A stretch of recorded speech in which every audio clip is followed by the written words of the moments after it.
சூரா முல்க் ஓதுபவரின் கல்லறையின் நிலை. கற்பனை செய்து பாருங்கள். நீங்கள் இந்த உலகத்தை விட்டு பிரிந்து விட்டீர்கள். உங்கள் ஜனாசா தொழுகை முடிந்துவிட்டது.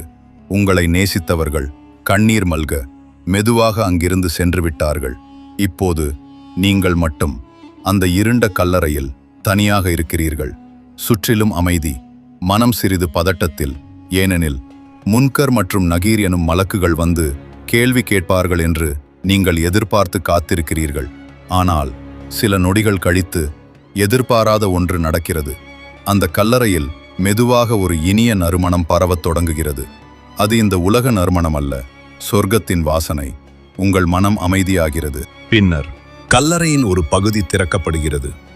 அதிலிருந்து சொர்க்கத்திற்கு செல்லும் ஒரு அழகான வழி தெரிகிறது. நீங்கள் ஆச்சரியமாக நினைக்கிறீர்கள், என்ன இது? கேள்வி பதில் எங்கே? ஏன் எதுவும் நடக்கவில்லை? அந்த நேரத்தில் ஒரு உண்மை உங்களுக்கு நினைவுக்கு வருகிறது. இந்த உலகில் இருந்தபோது நீங்கள் ஒவ்வொரு இரவும் தூங்குவதற்கு முன் சூரா முல்க் ஓதினீர்கள். அதன் காரணமாக அல்லாஹ் சுப்ஹானஹு வ தஆலா உங்கள் மீது அருள் செய்து உங்கள் கல்லறையை பாதுகாப்பான இடமாக மாற்றிவிட்டான். அதை சொர்க்கத்தின் வாசனையால் நிரப்பிவிட்டான். இப்போது நீங்கள் பயமின்றி மென்மையான சுகமான இடத்தில் சாய்ந்து கொண்டு மன நிறைவுடன் மெதுவாகச் சொல்கிறீர்கள், அல்ஹம்துலில்லாஹ்.